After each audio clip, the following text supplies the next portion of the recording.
Hello, my name is Caoimhe Kenny and I'm a senior dietitian here at Midland Regional Hospital Portlaoise. Thank you for joining this series of videos that is going to explain what gestational diabetes is and how you can learn to control your gestational diabetes through diet and lifestyle factors. At this stage, you should have received two booklets. One A5 booklet that has a lot of information on diet and lifestyle factors that can help you to control your gestational diabetes, and another A4 booklet that is a summary sheet to put all the information together. So as we move forward with this video, I'm going to be explaining the main nutrients and the key dietary factors that are going to affect your gestational diabetes and how we can learn to help to control your gestational diabetes.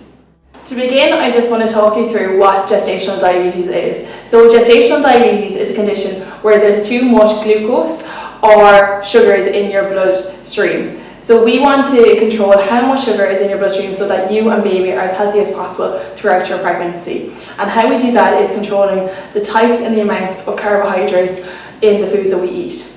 So there are a few main key nutrients in our diets.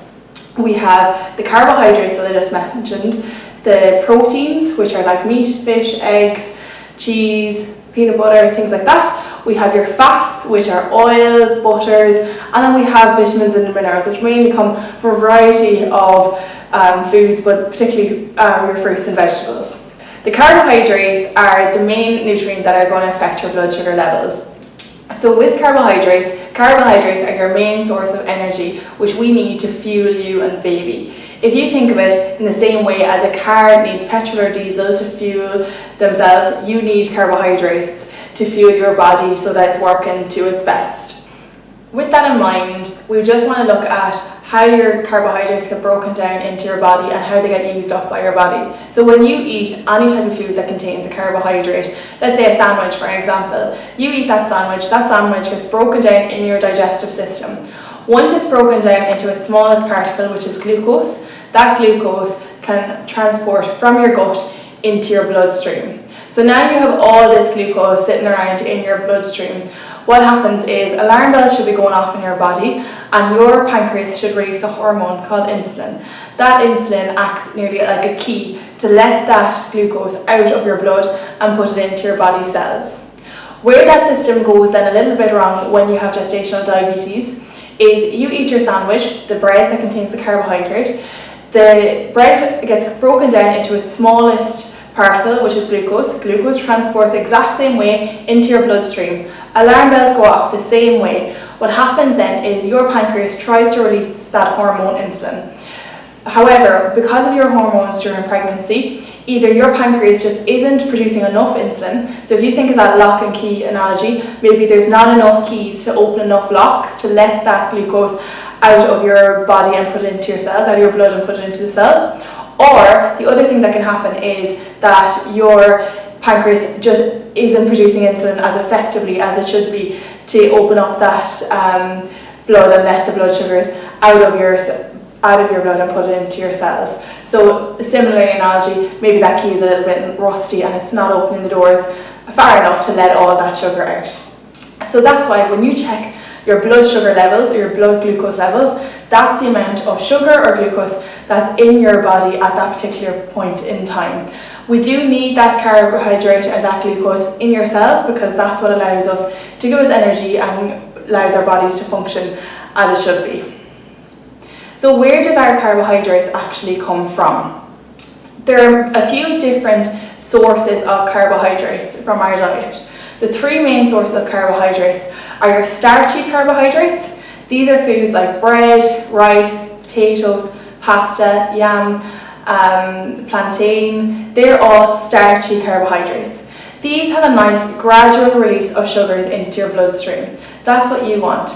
What you want is to have a nice slow release of sugars in your bloodstream. What slows that down even further is if these foods are higher in fibre. So things like brown bread or brown rice or brown pasta have a slow release of sugars into your bloodstream, which is what you're looking for.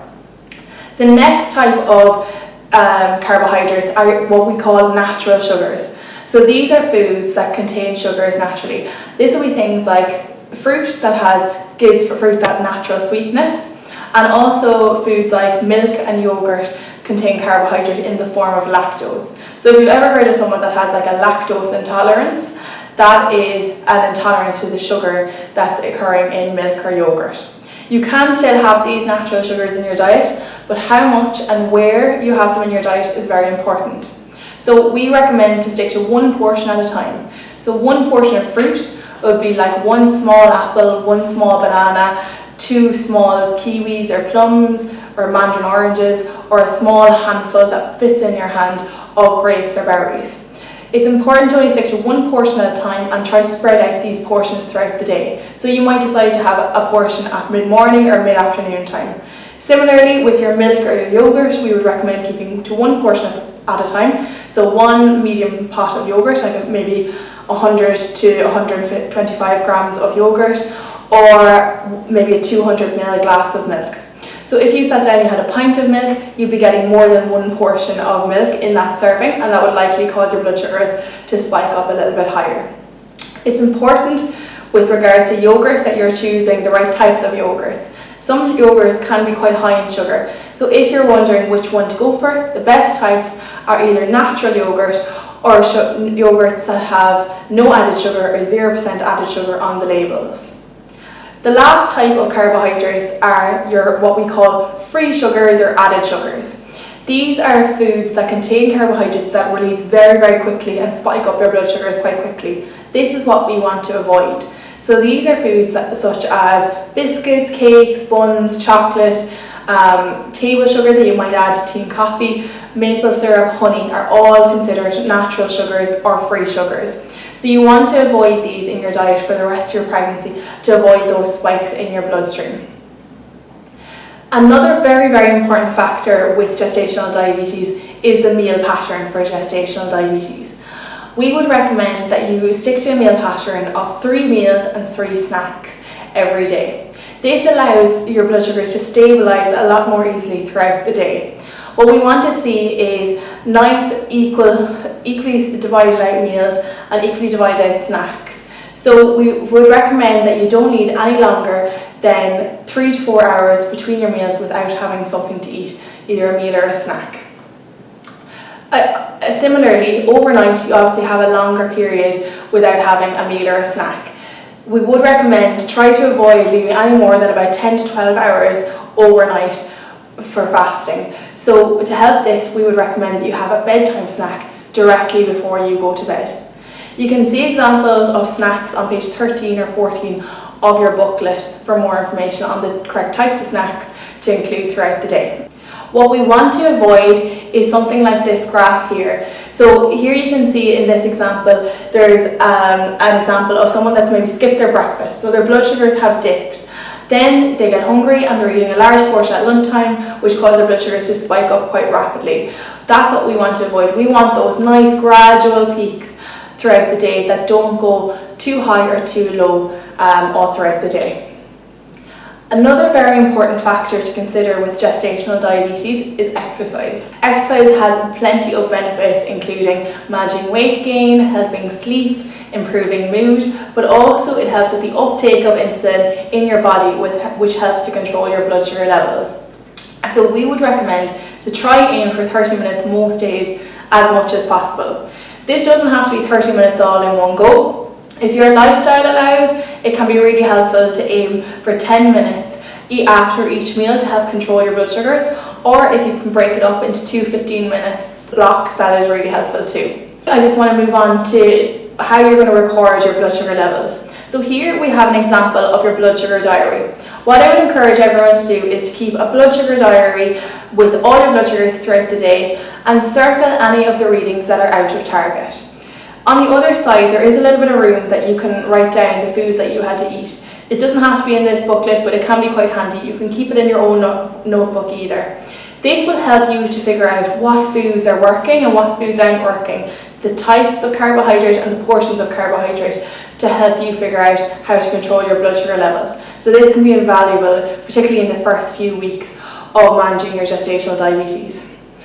We would ask you to send a picture of your blood sugar diary to myself and the diabetes midwife, normally every 2 weeks, but you'll get a text or an email or a letter to remind you to send in those blood sugars to us. So finally, just to bring it all back together, my take-home messages for this video are to try to establish a regular meal and snack pattern as much as you can. Spread those meals out nice and evenly and try keep them to this around the same times most days as much as you can.